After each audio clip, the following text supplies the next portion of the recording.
Ons lees die oordenking vir 17 Junie uit Die Here is my herder met die vriendelike vergunning van Lizette Murray. Die titel vanoggend is Gereed. Ons teksvers kom uit 1 Kronieke 12 vers 38 en so die boodskapvertaling. Al hierdie soldate was in volle gereedheid en het na Hebron gekom met een doel voor oë, om vir Dawid koning oor Israel te maak. Wanneer ons Dawid se lewensverloop in die Bybel volg, word ons oral getref deur sy gereedheid om die taak vooraan aan te pak. Wanneer hy met Goliat gekonfronteer word, is hy onmiddellik reg om teen hom te veg. Hy weifel nie 'n oomblik nie. Wanneer hy die ark wil terugbring Jerusalem toe, inspireer hy die Lewiete en gewone Israeliete met sy aansteeklike entoesiasme. Dawid is 'n doener, 'n plannemaker, 'n leier wat gereed is om uitdagings aan te pak en deur te voer. Hy slaag daarin om mense van 'n saak se meriete te oortuig, sodat hulle entoesiasties meedoen.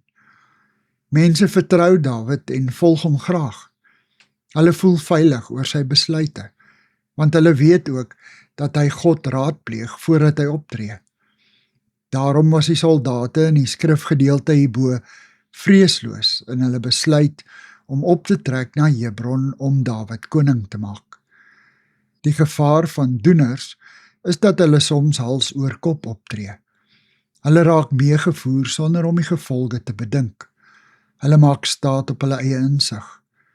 Soms verloor hulle perspektief en dan staan hulle ego in die plek van gesonde besluitneming. Ek blaai deur 'n boek met familiewapens. Tout prêt, lees ek op 1. Altyd gereed. Daarby is 'n afbeelding van 'n man met 'n swaard in die een hand en 'n Bybel in die ander. Ons moet gereed wees, maar terselfdertyd afhanklik van God se leiding. Here, ek wag op U leiding. Amen. Dankie vir die saamkuier.